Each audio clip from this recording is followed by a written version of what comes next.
Hometown Ghost Stories contains serious and often distressing events and is not intended for all audiences. Viewer discretion is advised. St. Augustine Lighthouse, Florida. A gust of wind whipped a sheet of raindrops across Joseph's face that felt like 100 tiny shards of broken glass.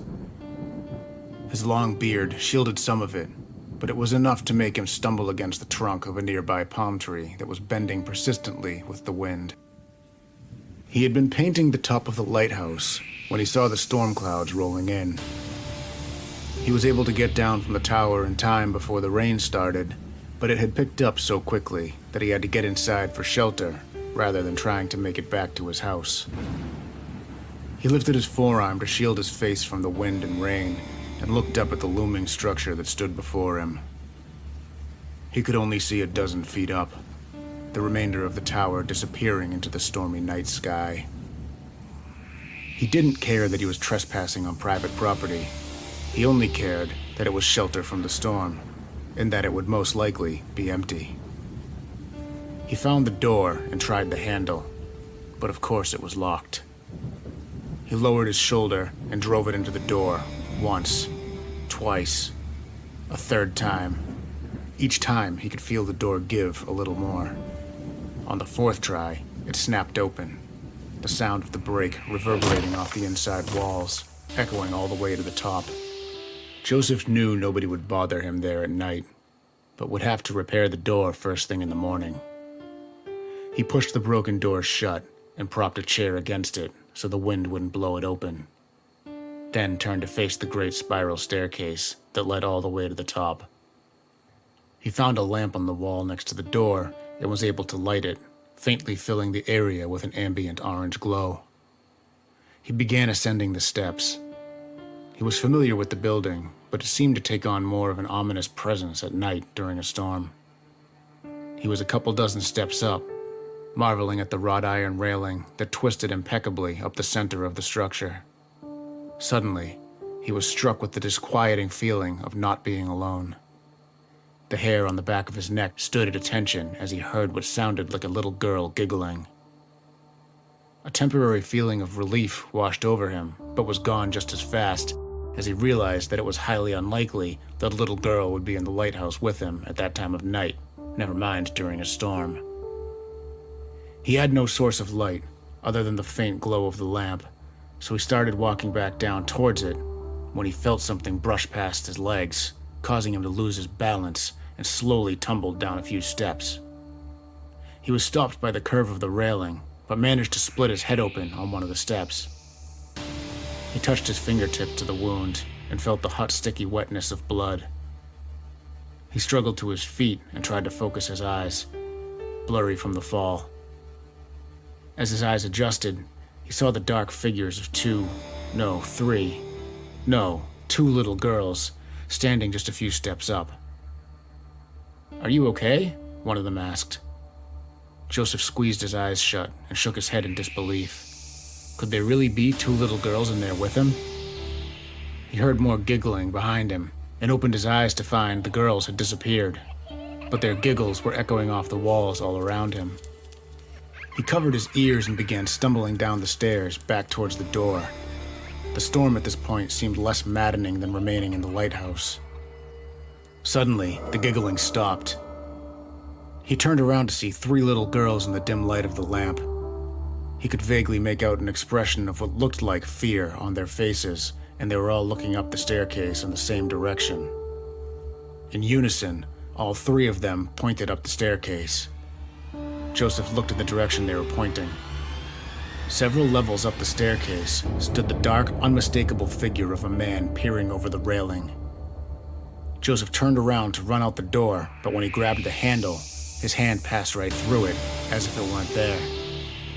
Maybe it wasn't. Is this a nightmare? He thought. He squinted his eyes to wake himself up, but when he opened them, he was still standing in the lighthouse. And the three little girls were standing there with him, with expressions of terror on their little faces. And this time, they were pointing at him. I'm Dave Wilkins, and this is Hometown Ghost Stories. St. St. Augustine, Florida.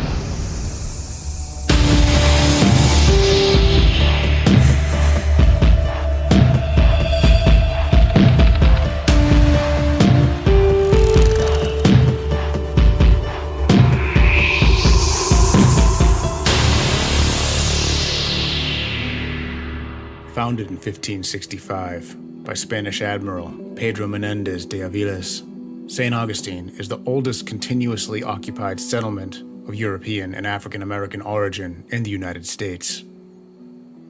42 years before the English colonized Jamestown and 55 years before the Pilgrims landed at Plymouth Rock, the Spanish established at St. Augustine.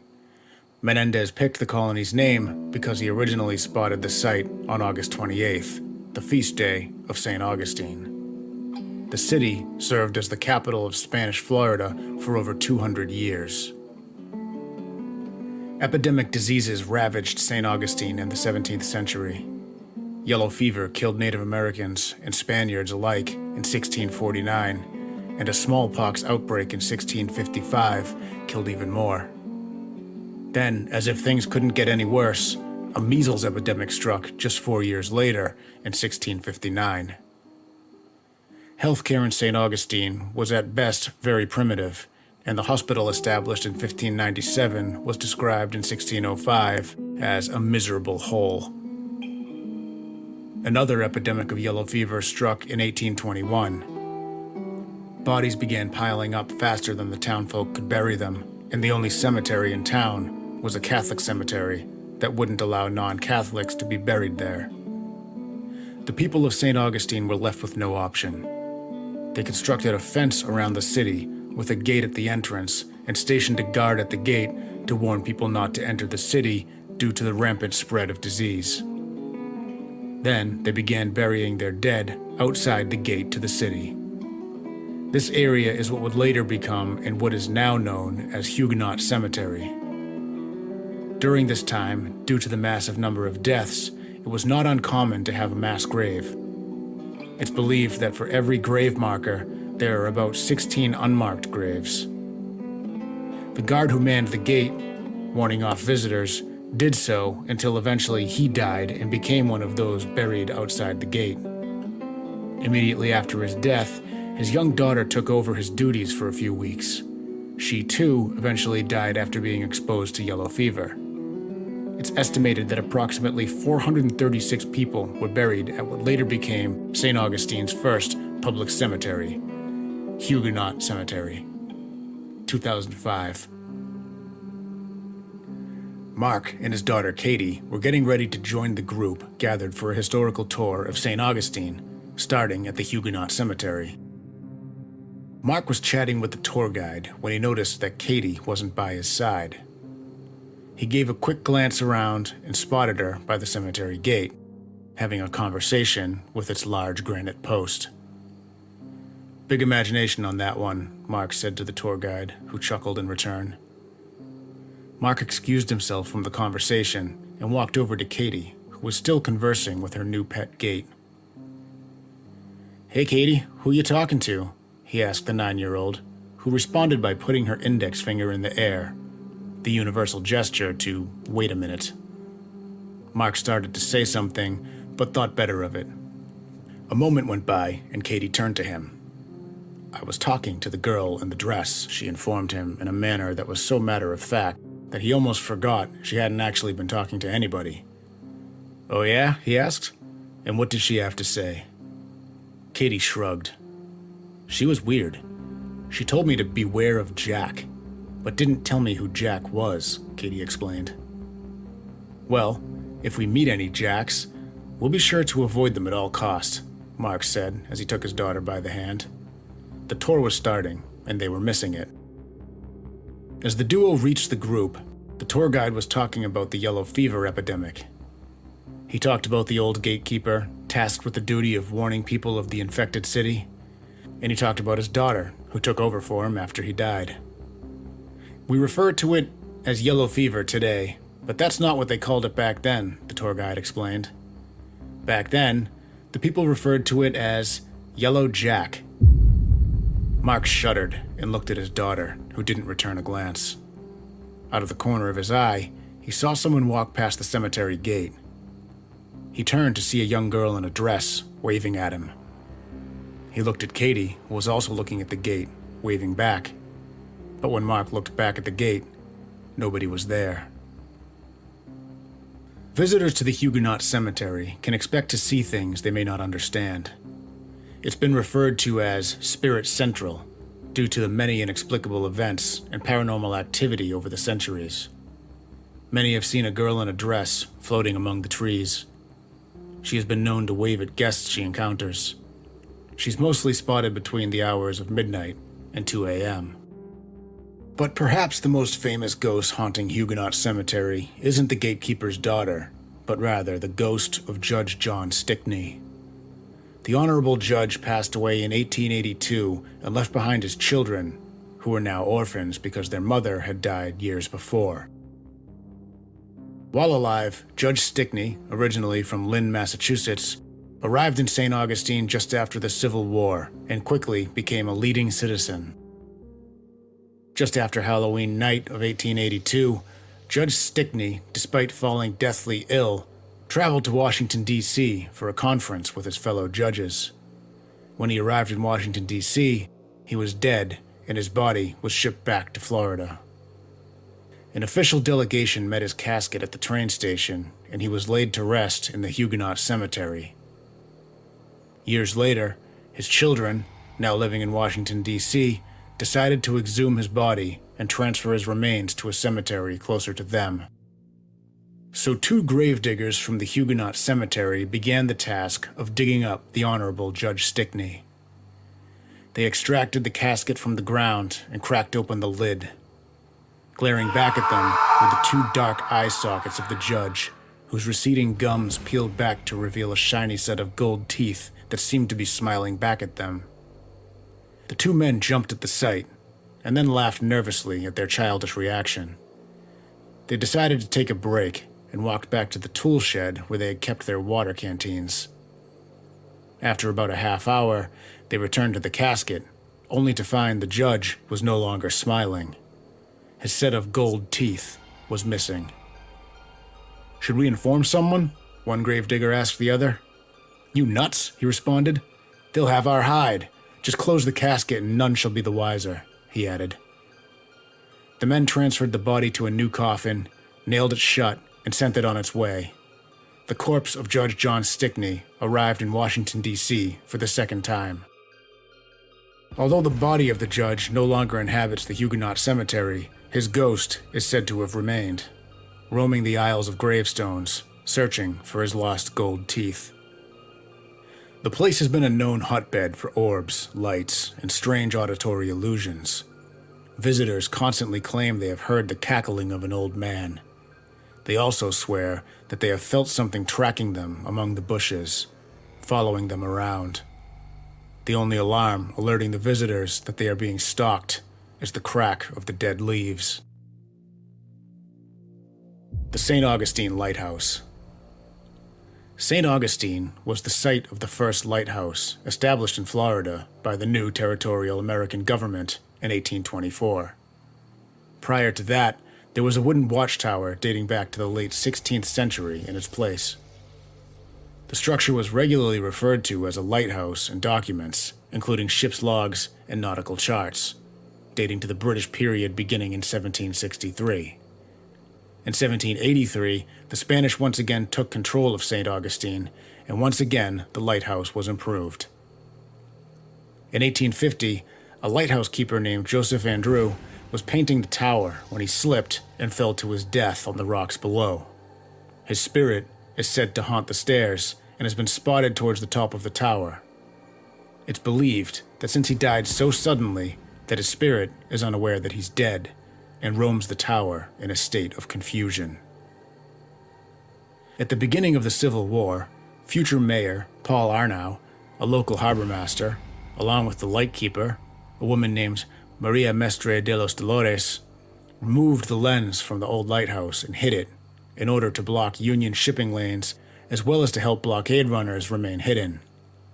After being darkened during the Civil War on June 1, 1867, The old Spanish watchtower once more became a functioning lighthouse with the return of its light. Nevertheless, it soon became clear the structure would soon lose the battle with Mother Nature as the sea continued to erode the land around the lighthouse. Congress eventually approved the funding for a new lighthouse tower, and construction began in 1871. Superintendent of lighthouse construction, Hezekiah Pitty, moved from his house in Maine to St. Augustine with his wife Mary and their 4 children, Mary Adelaide, Eliza, Edward, and Carrie. The kids took to the area quickly and wasted no time transforming the construction site into their own playground, even inviting the children of the other workers to join in on their fun. There was a railway cart that was used to move supplies from the supply ships to the building site. After the workers had clocked out for the day, the Pitty children and their friends used the cart as a makeshift roller coaster, riding the cart all the way to the water and then towing it back to the work site to ride it down again. On July 10, 1873, the 3 Pitty sisters, Mary age 15, Eliza age 13, and Carrie age 4, along with an unknown African-American girl age 10, whose father may have worked on the site, were riding in the cart as normal. Nobody minded that the children would do this because there was a wooden board that would stop the cart from running off the track into the water. Only this time, unbeknownst to the girls, the board had been removed. The girls squealed with joy as the cart twisted and turned down the track, unaware of the deadly hazard that lay ahead. The cart reached the part of the track where the board should have been, and they all screamed when they saw that it wasn't in its place. The cart flipped into the water, trapping the girls underneath. A young African-American worker named Dan Sessions witnessed the tragic event and rushed to the water. He mustered up all the strength he could and lifted the cart from the water. The youngest girl, Carrie, splashed up and he pulled her to safety. Thankfully, she was alive. The other 3 were not. In the days after the accident, the construction site, as well as the town, shut down for the funeral of the girls. Following the funeral, the Pitty family returned to Maine to lay their daughters to rest in their hometown. Staff researchers have not yet been able to find the final resting place of the young African-American girl. In the century and a half since the incident, strange occurrences have been reported at the lighthouse. In 1955, the lighthouse lamp was fully automated and the United States Coast Guard replaced the lighthouse keepers with a position called lamplighter. The local lamplighter had all the duties of a lightkeeper but did not live on site. As a result, the keeper's house was rented out for a time. A local man rented the property in the mid-1960s and would frequently wake up to a little girl standing next to his bed, watching him. But when he would blink, she would be gone. Other people have reported hearing giggling throughout the tower and felt something brush past their legs. One staff worker even reported that one day she had been climbing the staircase when she tripped mid-stride and noticed that somehow her shoelace had been tied to the staircase. More recently, a woman on a ghost tour approached another woman to compliment her daughter's behavior on the tour. Confused, the woman said she had no daughter. The other woman then told her that a little girl had been standing by her side for most of the evening. There were no children on the tour that evening. The one variable setting St. Augustine apart from other American cities is time. Time has a way of transforming things. It breaks down all physical matter. It eventually kills us all, and in our wake, it leaves behind our spirits. No American city has been around for a longer period of time than St. Augustine, and countless memories remain imprinted in the buildings and streets, left behind by the spirits of the dead, buried beneath the city.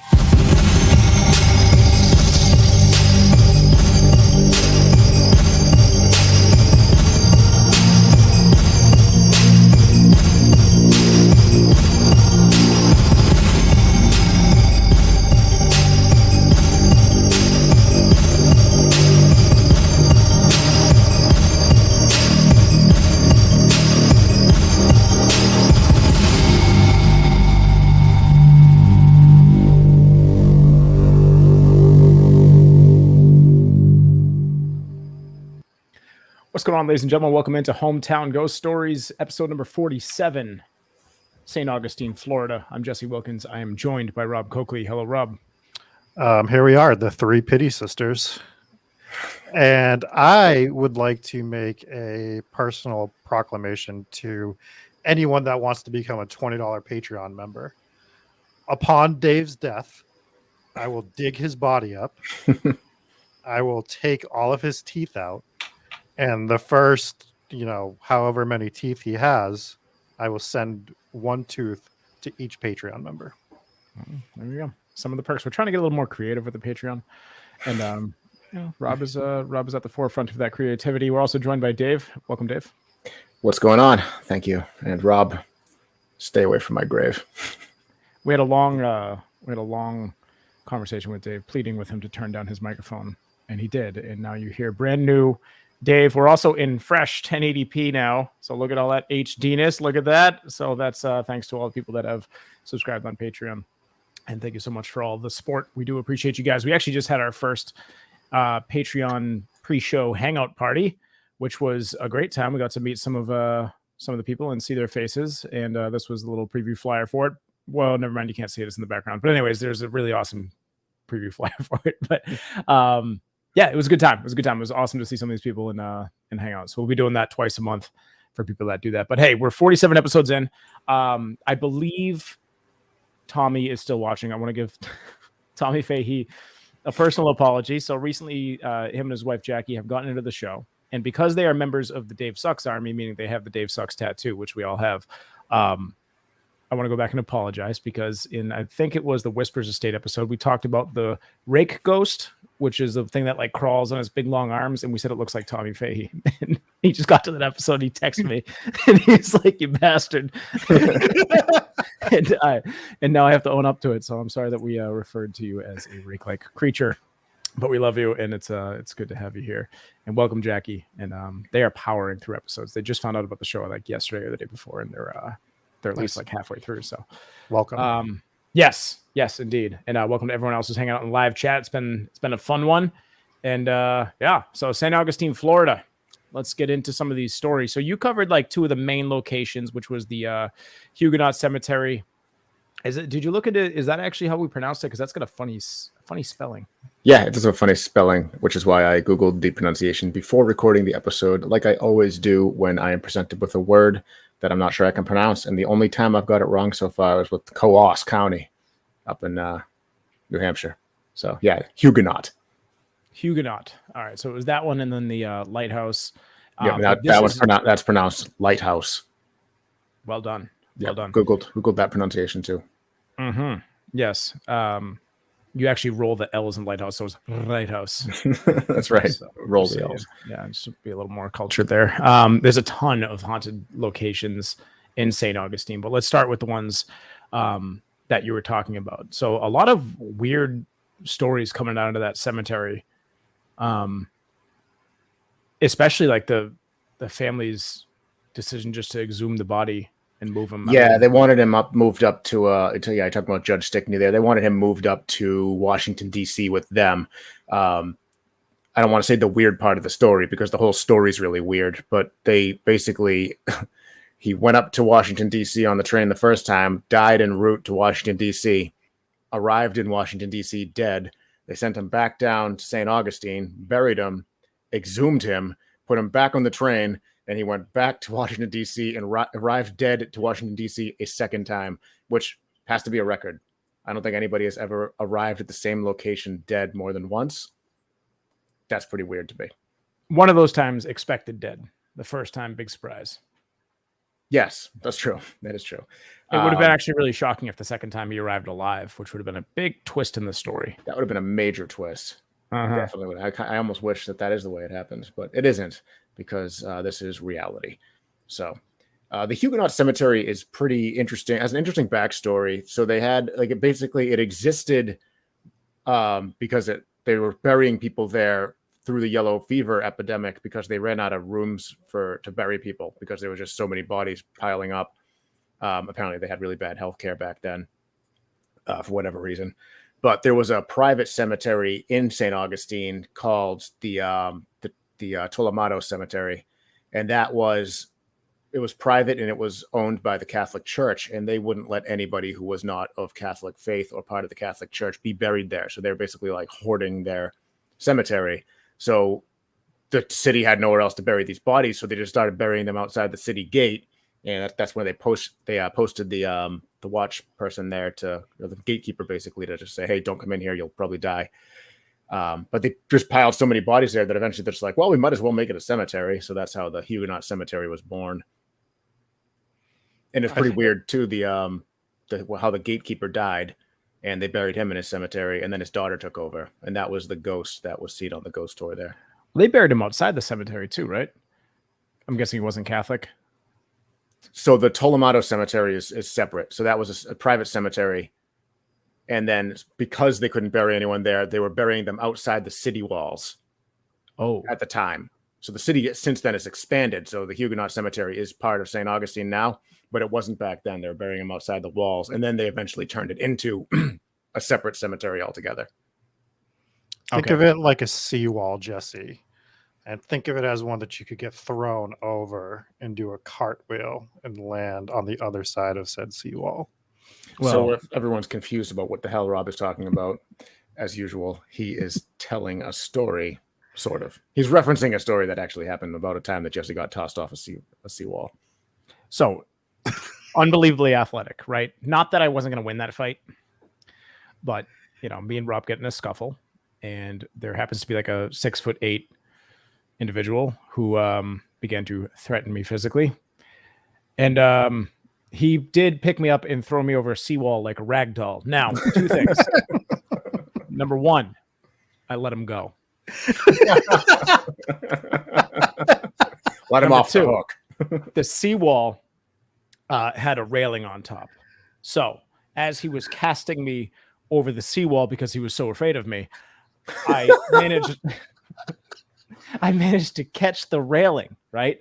And I swung myself like feet over my head, like cartwheeled over this seawall. And to my luck, the seawall happened to be about Dave height. So on the other side of the seawall was not like a plummet to my death. It was just more ground. It was a chest high wall.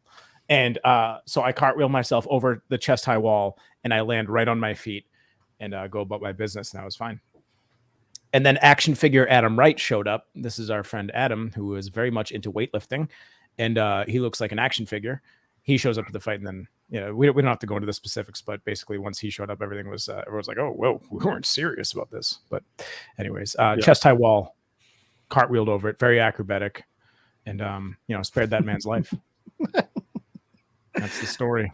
It is the story. So they would have buried Huguenot cemetery. So if I were to cartwheel over the wall of the Huguenot cemetery, what kind of ghosts would I find here now? So most commonly you have the ghost of the girl who sits at the gate and apparently just still warns people not to enter the cemetery. So that's kind of like one of those residual hauntings that we hear. The ghost kind of just goes through the same motions that they went through in their life. We talked about it a few times. You get people that, like they see ghosts that like walk back and forth through different rooms. Basically that when there was like a repetition in life, they tend to repeat that after in the afterlife also. Yeah, I saw that they refer to her as Elizabeth, I believe. There's no like actual proof that was her name. I think that's just like kind of like a name that they gave her. And also that she died right outside the city, the entry point to the city that we're talking about. So that was one of the things that I did. So I don't know if she died. Maybe I didn't read that. The rumor is sorry, I'm going to keep talking. she came up to the gateway and she died there of yellow fever, basically. Is the rumor. There was no evidence to support this claim though. Gotcha. I didn't Except read that.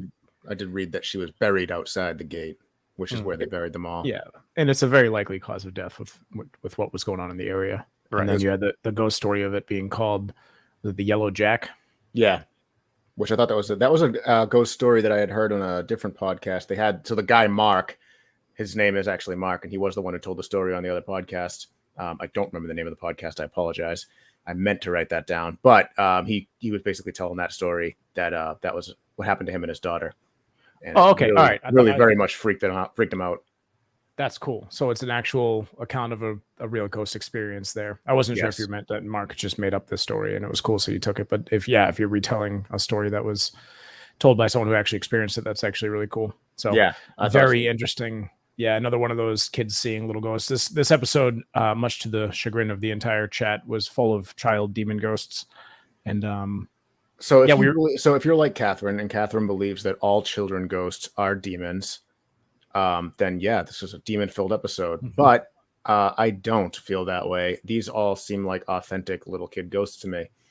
They all were people who were alive, and so a demon is never been alive to walk the earth, and all of these spirits have backstories and people tied to them. We actually, the funny thing is, we actually guested on a podcast a couple days ago, and with the host, we were having this very discussion about, are there actually children ghosts, or are there only demons pretending to be children?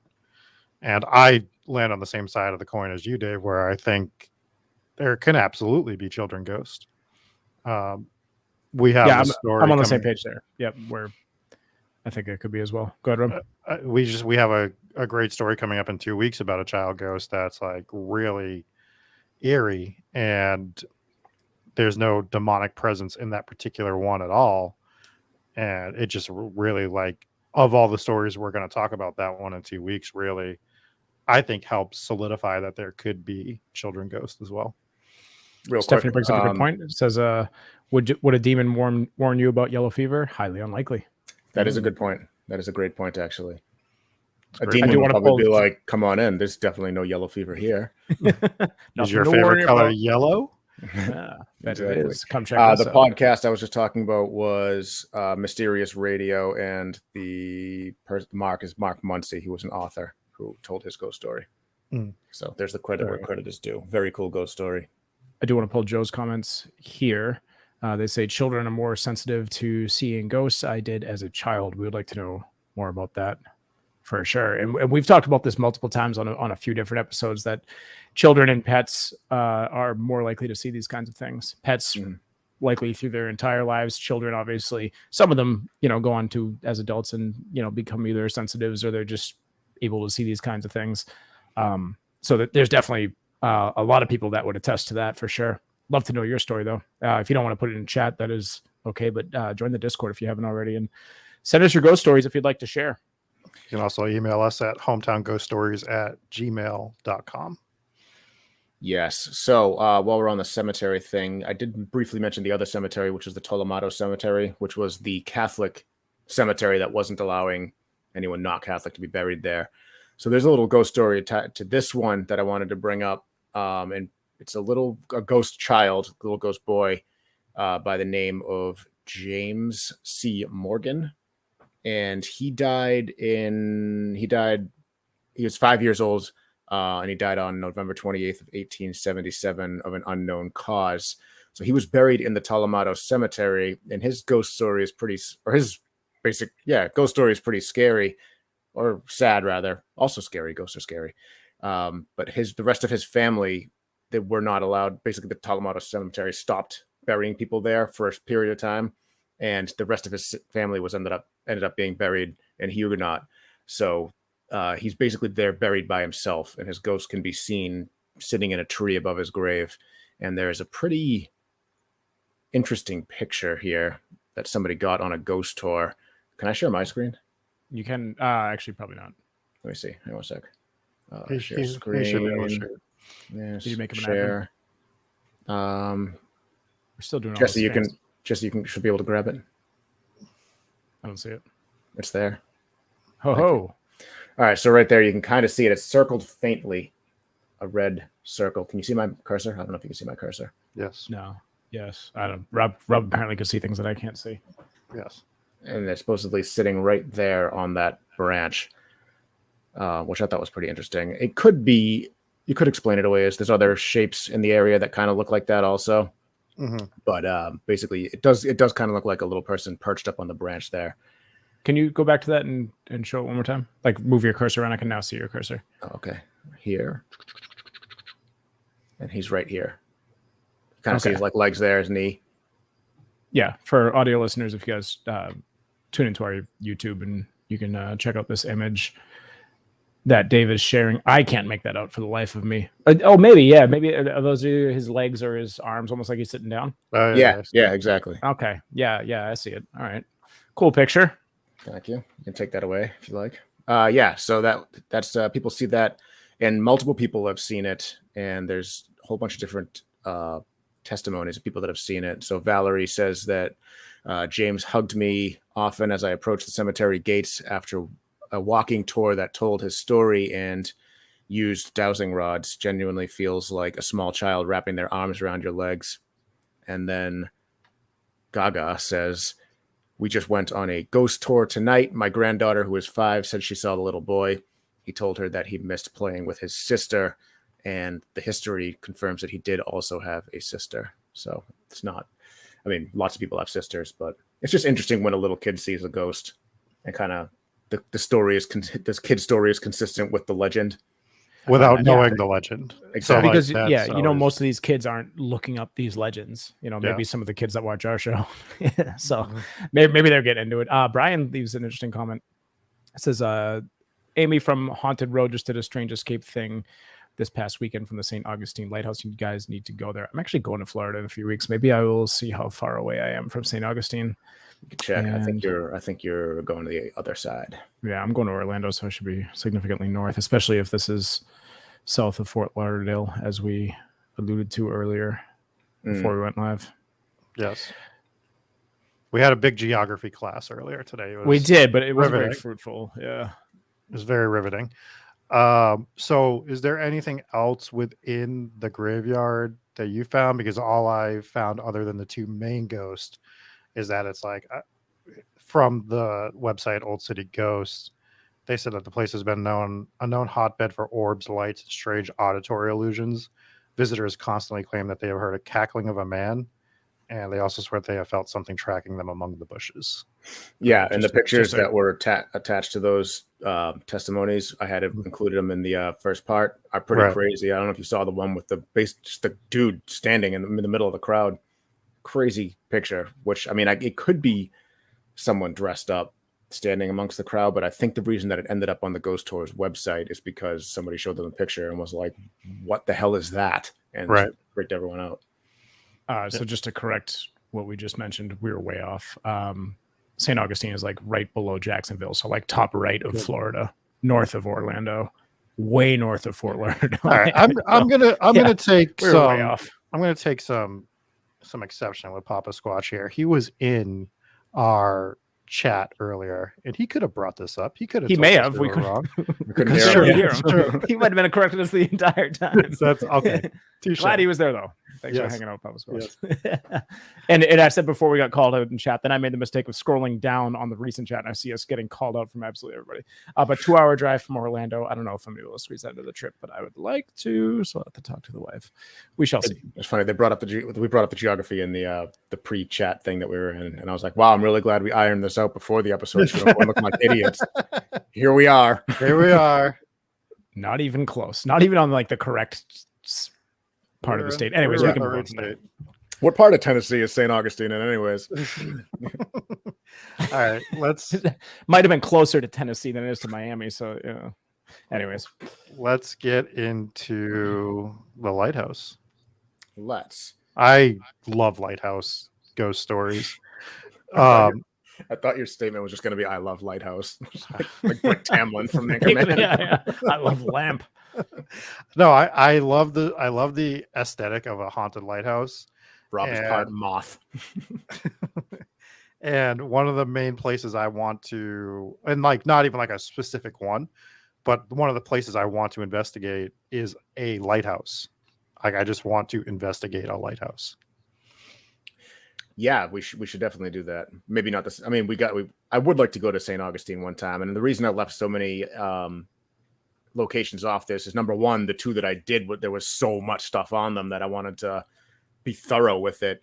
And the other one is, this is a place that I would definitely like to actually go to, and to actually go to some of these places in person. Right. But this lighthouse has some interesting history to it. So there's several lighthouse attendants, I guess you'd call them, lighthouse keepers, that died there. And Peter Rasmussen was one, and allegedly he was a big cigar smoker. So you can cross this off your bingo checklist. You could smell cigar smoke, and that's supposedly the ghost of Peter Rasmussen.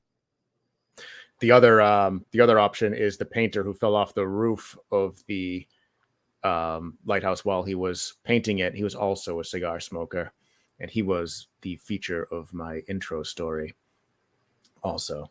So he apparently also haunts the place. And then there's the three little girls, which is a very tragic story. You had the superintendent come down from Maine and basically bring his family down there, and they just made what sounded like the coolest ride of all time out of that rail car. And it was weird to me because I couldn't find anything else on it. The fact that the board that would typically stop them from tumbling off the rails into the water had been removed. So it didn't fall off. It wasn't just, broken. It had been removed.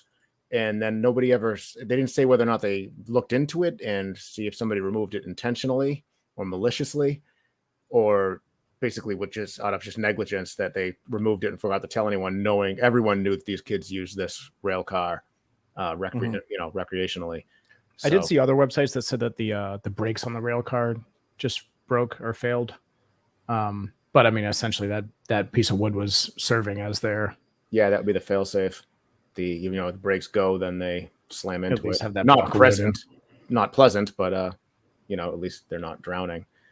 So the youngest daughter survived. She was 4, which I find pretty interesting, and the 3 older ones didn't survive. Which, I mean, I guess anything can happen if you got a gigantic heavy rail cart on top of you in the water. So who designs a railroad just to go off a cliff into an ocean? So it wasn't a rail. So it was basically the track was designed to transport supplies from the shipyard where the supplies came in. Oh, that's right. That was the entry point. I was going to say. Yeah. It was designed to take these shipped goods and fling them into the ocean. Well, no, but that's what the board was for. The board was you start it there and you just send it up. That way you have and they obviously they didn't build it to be an amusement park ride. They built it to, ship supplies back and forth. Yeah, so they weren't doing one of those like Red Bull flying off the cliff challenges or anything with that. No. Yeah, not popular, those Red Bull competitions back in the day, I suppose. No, I'm sure there were few of them, I would imagine. Yeah, Catherine suggests that someone might have sabotaged it. So, yeah, that was my thought when I was reading the original story, and I was waiting to get to that part of the story where they're like, and then they figured out who sabotaged it. Why would you do that? It's weird. Sabotage a railroad that kids play on. I don't know. People are weird. But it's also possible that it didn't go down that way. Could have been an accident. Could have been any number of things that moved that board. We don't know. Like it's tough to. Yeah, it could have just been someone strolling by and just kicked a loose board, or it could have been something more malicious. But 5 kids were in the cart, and I think only 2 survived, or 3 survived. 4 were in the cart, and 1 survived. Yes, 4 were the 3 daughters and the friend, the African American girl who was the daughter of one of the workers, plus the 3 daughters. 4, the 3 older ones died, and the youngest survived. All right. Yeah, the website I'm on said that there was 5 and only 2 survived. Either way, so there were 5 kids. So there was a son, Edward, also, but I didn't see that he was on the cart at the time. So they had 2 surviving children, but one of them was not in the cart when it flipped off. Catherine brings up an interesting point. She says younger kids have a better innate instinct to hold their breath longer than kids who are older and aren't taught to swim. She says that might be why the 4-year-old survived. That is an interesting piece of information. If only they had a seawall. That's a good point. Yeah, that's a good point. Wouldn't have saved Jesse, but he would have tumbled right over it. I would have cartwheeled right over it. Yep. Caught the bar. Yep. Everyone else would have been fine though. Yes. So this lighthouse was actually originally a watchtower, and one of the purposes that they built the watchtower was to watch ships coming in from the sea. Why, might you ask? Because these ships didn't always have the best intentions in mind. I know where this is I'm going. I'm gonna stop this real quick. No, you're not. You're gonna center yourself, and we're all gonna put on our pirate hats. Oh no! Hey, we finally That's did it. We're talking right. about pirates.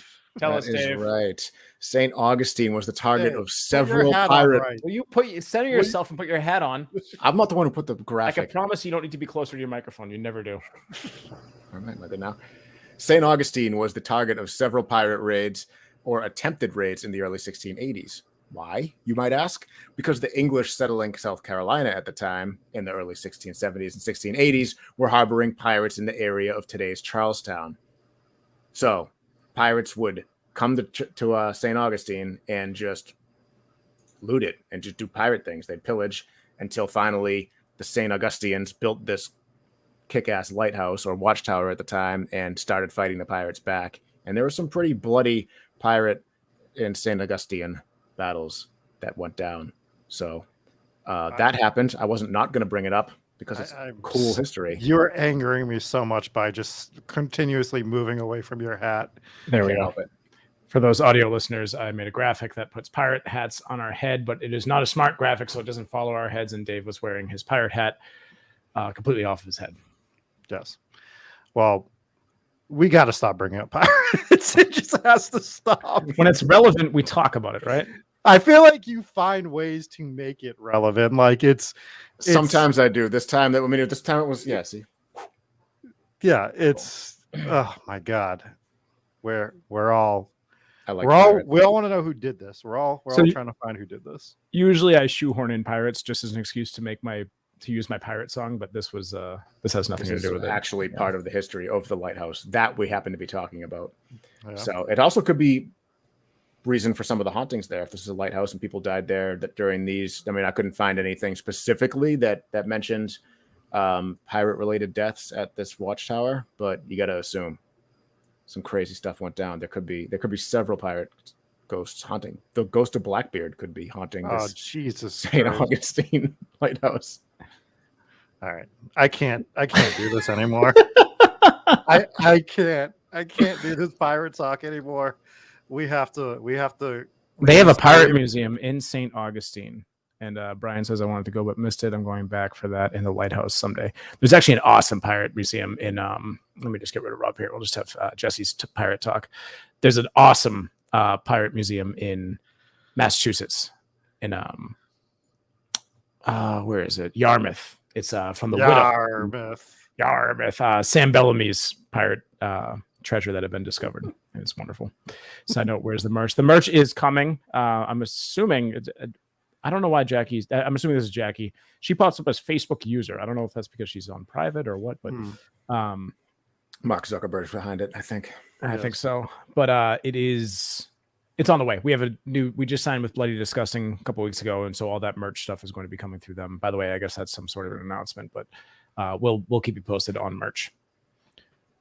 This is the first official Bloody Disgusting episode. Oh, good. They're gonna love that we have pirates in our episode again. I'm sure they're gonna be super excited. They never officially complained about it. So Joe says pirate metal is fun also. I'm assuming so, you're talking yeah. about the music, which would be Ailstorm, which is the absolute goat of pirate metal. I listen to it all the time. My son's on a super pirate phase that I don't think is much of a phase. I think he might just be a pirate. But we can move on from pirates now. Yeah, we've done our obligatory 35 minutes of pirate talk on the Go Show. We've hit our quota for the year, boys. It was pertinent this time. Sometimes I shoehorn it in. And by the way, we use the word shoehorn an awful lot. We do, yeah. We got to cut it out. Especially since Rob made the best shoehorn joke last week, so we're all out of shoehorn jokes. Tommy Fahey, our resident rake, has got any shirts in kids large. Well, We'll have to do that with adult size triple XL sleeves for you. for his huge muscles, obviously. Yes.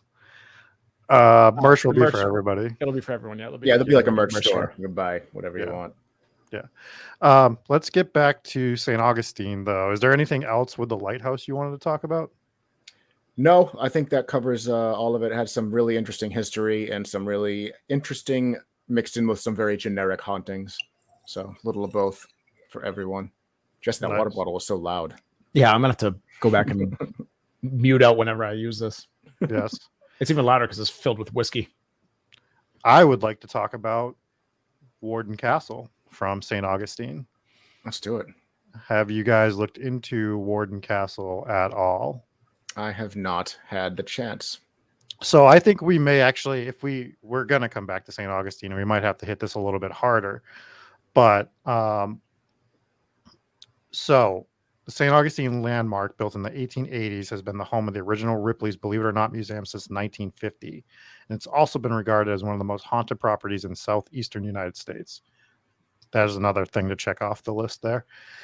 Numerous guests and employees have reported hearing voices and seeing apparitions inside the building over the years. Some even claim to have smelled smoke from a 1940s fire that killed 2 women when the building was owned by Pulitzer Prize winner Marjorie Keenan Rawlings and served as the host of the Hotel Castle Warren. So there's a lot more behind this actual castle. But it is a pretty cool story that it was a residence that turned into a hotel that turned into the first Ripley's Believe It or Not Museum. Oh, okay, so yeah, that's the Ripley's Haunted Castle tour. All right, yeah, I Yes. did hear about this one. I wasn't sure if it was the same. I couldn't really see it there. I saw a museum, and I'm assuming that says, yeah, it says Ripley's Believe It or Not right on it, correct? It does. Yes. Yep. So there's that. I found that to be one of the interesting places in St. Augustine, and the jailhouse is pretty damn cool as well.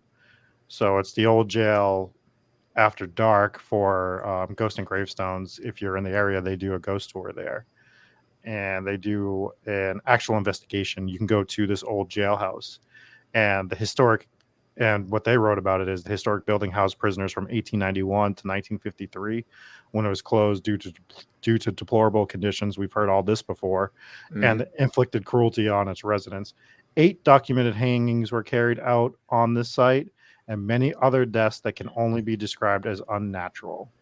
So Yeah, it's supposed to be haunted by one of the inmates, Charlie Powell, who he apparently died a particularly slow death on the gallows. So that might have been a situation where they hanged him, but maybe his neck didn't break, so he kind of got strangled. We had one of those. Sounds like San Diego. Yeah, exactly, at the Whaley House, the gallows that were formerly on the property of where the Whaley House now stands. Yeah, the same situation. Guy's neck didn't snap, so he just kind of sat there and strangled to death. Yes, much like I want to do to Dave. Yes, Sounds like an uncomfortable way to die. it does. So I'd appreciate it if you didn't. We'll Probably think would about have could have happened to that guy if he didn't throw me over the seawall for his own safety. You never know what could happen there. God, we should tell that whole story one day. It's such a One good day. story. One day. Brian says there was a display in the Ripleys of the bell that was attached to a grave. We talked about that with the dead ringers. He said when you mentioned that in another podcast, that made me think of that display. Yeah, when we did the ghost tour down in Newport, they showed us a bunch of graves that originally had the bells on them. They didn't have them any longer. I'm assuming those would have gotten snatched up by people as antiques or little treasures. But yeah, so that's where the term dead ringer comes from. To recap on that, basically, if when people got buried, it would be rather frequent that they would accidentally bury people alive. And so they would install a little contraption where basically they could pull on the string and it would ring a bell on their grave. And if the people that were in the graveyard heard the bells ringing, then they would do that. They accidentally buried someone alive and they would dig them up. They actually used to have a little tube that was like built into all the graves that would come up, that if the thing was ringing, the person would, while they were getting ready to dig the person up, they would actually pump air in through the pipe. This is how common people were buried alive, which I can't think of a more horrifying way to die than be like wake up in a coffin. Yikes. So that's something that used to happen all the time. I want to see if we can find like antique bells that they sell from, like maybe there's places you can buy some of these old bells. And I'm probably gullible enough to buy one that's not really an old one, and someone just sells it to me for like $300, and I'm just buy this bell that was produced in 1993. But I'm all for it. I'm all for having one of those. Yeah, that'd be cool to have. Yes. Any other locations on St. Augustine we want to touch on there, gentlemen? I think that's all I want to cover for now. There's the Castillo de San Marcos, I'd see Dave has to say these things because I cannot. Yeah, like the Tolomato Cemetery. I would just call it the Tomato Cemetery. It does look like tomato. The word just looks like tomato. So this one is the largest masonry structure of its kind in the USA. It's really cool looking. I can actually share my screen and let the people that are watching along with us see it. But it looks like a ninja star. It looks like the world's largest ninja star. It kind of looks like the Fort Oswego there. Yeah, that's right. I was going to bring Fort Ontario. Yeah, one of the forts that we covered had like that same kind of design. I think there might have been one more point on it, but yeah, that ninja star kind of look. It says within one of the watchtowers, there have been reports of a light shining from a fixture that has no electricity running to it. Other spooky occurrences include the sighting of a Spanish soldier standing at the edge of the fort, looking out to sea, just when the sun is about to rise or set. Very romantic ghost. In the dungeon, many people say they felt as if someone with cold hands was touching them, which is creepy. Please do not touch me. Others felt queasy and cold while walking through. It's also not uncommon for visitors that have shot videos and taken pictures while taking a tour to report the appearance of misty shapes, glowing orbs, and even the see-through shape of a person. Ooh, So that's fun. That's a little creepy. Mm-hmm. Good times though. So yeah, people were requesting St. Augustine for weeks, and we were always trying to get to it. Again, it takes us a few weeks to actually put these episodes together. And upon looking into St. Augustine, do not be surprised if we revisit St. Augustine in the future. Yeah, that's why I think we're going to leave a lot of these locations out, because that's another one where you could do part 2 or part 3. I was sitting here doing my research for next week, and I'm reading this big long ghost story. I'm like, oh, this one's awesome. And it was just Chicago again. I was like, all right, we can't do part 3 right away. So I'm going to hold off on that. Went into another story. I'm like, oh, this one looks good too. A lot of content on it. I go for the longer story, so I know I could fill a whole episode. It was Chicago again. And these are ones I haven't even heard of. There's so much stuff in Chicago. So we'll definitely be part 3, part 4. A lot of these places, there's just so many haunted locations that we go back to in a lot of these. We will cover every building in the city of Chicago, whether you like it or not. We are coming Chicago, and we are going to cover every haunted store. Season 2 of Chicago Ghost Stories. Anyways, just real quick, I want to thank our patrons. We have 2 new VIPs this week.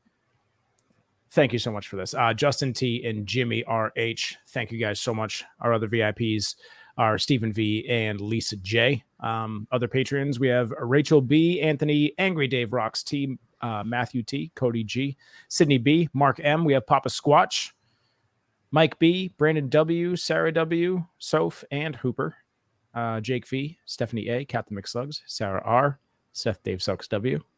And it was a lot of fun. Again, we mentioned it earlier, but we had our first little patron hangout earlier today before the episode. So we'll be doing more of those and a few more ideas in the future for Patreon members. So if you haven't already, go check us out at patreon.com/hometown ghost stories. Look to support the show. Join the Discord. Next week on the show, I do believe we're going back to California for an episode on the Wolf Manor.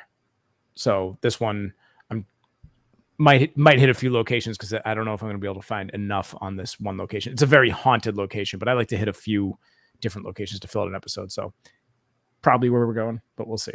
And then right now, for other patrons and everybody, we have Celebrity Hauntings. The Ghost of Marilyn Monroe is available right now. And for everybody else, it'll be out on Friday. And then what's after that? We got movie review, which is for the movie The Privilege, will be the following Friday, which you can watch on Netflix. And after Jesse in 2 weeks, I'm not going to say the location I'm covering. What I will say is that I'm covering a castle. Okay. And I want to see if people in the chat can guess which castle I'll be covering. I'm not going to give you any more clues. I gave you one earlier in the show. So you got a little clue in the show earlier. If you know that story, you might be able to figure out where I'm covering. But yeah, spoiler, it's a haunted White Castle, and it's delicious. Oh yeah, I've never had White Castle, so I can't answer that. It's not. Yeah, I had it once. Wasn't that good? Yeah, I feel like it's not that good. Not a lot of White Castles around us here on the South Shore of Massachusetts. Yeah, it is absolutely a castle that's over 1 year old. So Conflict wins. Conflict always wins. Yes. So if you want to try to guess that, but yeah, a lot of fun stuff coming up. And then guess what? It is almost October, which means things are going to get real crazy, real hectic. We got a lot of stuff coming out in the month of October. We are going back over to Block Island. We are trying to lock down a place to investigate there. But there are other locations we want to cover there. We might do some live video from Block Island. I just want to show off the island. So if you're following us if not following us on TikTok, jump on there. When we go to locations, we will show you some of the areas that we're at. So that's going to be a lot of fun. And we got Salem coming up, which is like, I feel like the antithesis of this year has been getting to the Salem episodes, right? Like that has been like, we're like, we need to do these Salem episodes. Yeah, we could keep mentioning it, and then we go to Salem and we get absolutely nothing accomplished. So we're gonna have to do a few more Salem trips to actually get the content. Speak for yourself. Speak for yourself. I got some wonderful footage, heavily intoxicated. Well, I also got footage, but my phone got absolutely mangled. So shout out to Captain McSlugs on that one. And then Brodad comes in the chat and reminds everyone that Seth actually contributes music to the show, which he does. We do thank Seth very much. We're not thanking Seth. Cut that out. Yeah, exactly. He needs to figure out his patronage. Yeah. No, but I did want to thank Seth because that was the Spanish guitar music that was over the historical part of the opening segment of the episode, and that is my favorite hometown ghost story track. Is that one? I called him and asked him to make me something like, give me some sort of like Spanish guitar, like melancholy, spooky sounding for the La Llorona episode, and he came in with that, and it was absolutely perfect. So I use that one whenever I can. He always crushes it, and I can't pick my favorite track because it changes. Because every time it goes through a song, like goes through a story, and I'm just like, this fits this so well. This is like just so perfect for this piece and this. So that's where I'm at with that. Like it just changes every week. I'm like, oh, this is actually my favorite. Fair. He mentions that we need to do a movie review of the new Hocus Pocus movie. We might actually we should just have our wives do that review and we don't even step in. I was gonna say we should have your wives come on for that review is what we should do. That would be fun. No, the three of us can all have our wives come in. It'll be Kate and D. It'll be perfect. That was an unmarried Rob joke. Pretty good. Yes. Pretty good. Great. Anything else, gentlemen? All the guesses in the chat are wrong for the haunted castle right now. So do your research. Find which haunted castle I'll be covering. Otherwise, he's not going to do it. Yes. So there's no reviews this week to read. You guys are leaving a lot of 5-star reviews, which we truly appreciate. Thank you for leaving them on Spotify as well. But please take 2 minutes, write out a review on iTunes. We will read it on the show at the end of it. And it's very, very helpful to us if you do so. And not even just us. If you're listening to a podcast a lot, you could just take the 2 minutes. It's free and it helps that show get found more. So it keeps the show going. You see a lot of podcasts that could be really good that they're just not getting the support, right? So they get a little discouraged and they quit, and they might have been onto something that was, on its track for great things, and you hate to see stuff like that. Yeah. So try to leave reviews on every podcast I listen to because I know it helps them out. Right. Quick shout out to Irish Assassin for bringing people into the stream and hosting our stream on his stream, and also for throwing, I believe it was 500 bits to the Twitch stream. So appreciate that, my man. And everybody else who was hanging out, thank you guys so much. We will see you on Friday for Celebrity Hauntings, The Ghost of Marilyn Monroe. It's a fun episode, kind of conspiracy filled. So get ready for that one. It's a fun one. We had fun with that episode for sure. right. Oh, my ladybug came back. Nice. Finally found it. Yes. It's good luck. All right, ladybug. For everybody listening, Jesse had a ladybug attacking him in the pre-chat. So if you're wondering what the hell he's talking about, I need this ladybug to get away from my mouse, though, before I run it over trying to... Sorry, it attacked me. Is that good luck if the ladybug attacks you? Anyways, all right. Rob's closing the curtain on Jesse. Rob's closing the curtain on this. I couldn't scroll the mouse over because there was a ladybug in Oh my God, goodbye, everybody. Anyways, we'll talk to you guys soon. Thank you guys for tuning in. We'll see you next week.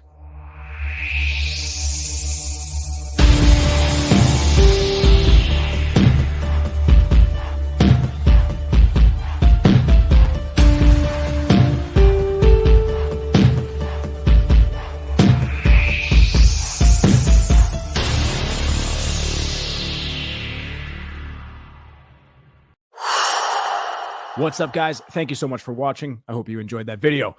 Make sure you hit like, subscribe, turn on the notification bell so you know when we go live for brand new episodes, which we do every Tuesday night, 9 p.m. Eastern Standard Time. If you want to be in on the live chat, join in the fun and games, get your comments up on the screen. Make sure to join the live broadcast of the show every single week, Facebook, YouTube, and Twitch. We are live, so join us. I hope you liked it. Also, for as little as $3 a month, you can join us on Patreon and get your name officially in the credits.